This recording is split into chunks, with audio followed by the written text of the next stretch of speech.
In this module, we will be talking more about the critical path and highlight why it is important and how to use it, and try to work together on how to identify the critical path or paths that we have in your project.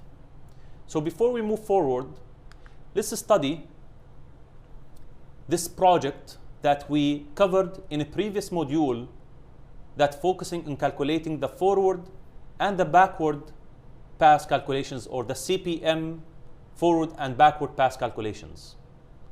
If you remember, we had the following activities, and I want you to look at what sequence of activities or how many sequence of activities we do have in this project. If you would notice here, we do have activity A, B, E, and G. This is one path to go through the entire schedule of the project.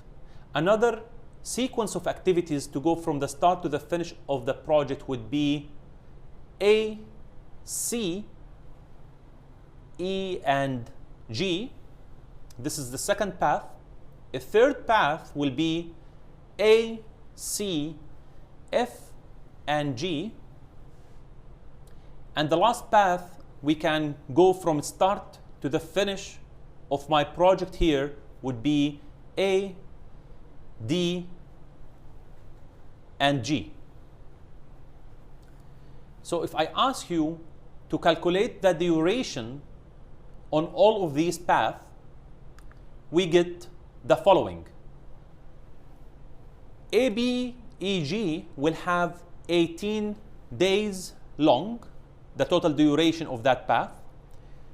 The ACEG, 15 days, ACFG, 12, and ADG is 15. So the longest path duration we have would be ABE and G of 18 days. All the other activity sequence from the start to the finish of the project will generate, as we see here, a shorter total duration. Also, if you recall, by performing the forward pass calculations, we can find the duration of the project.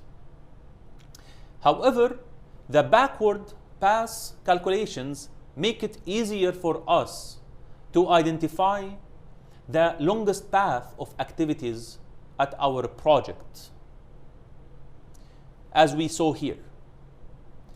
Moreover, we notice also that all activities that are at the longest path has an early start equal its late start, or its early finish equal the late finish. Let's take an example here. The longest path here is what? A, B, E, and G. The early start for A is 0. The late start also is 0. Early finish is 1. The late finish is 1.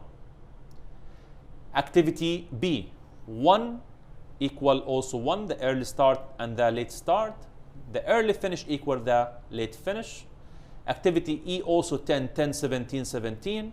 The last activity on that longest path, we have 17 equal 17, the early start equal the late start, and the early finish equal the late finish.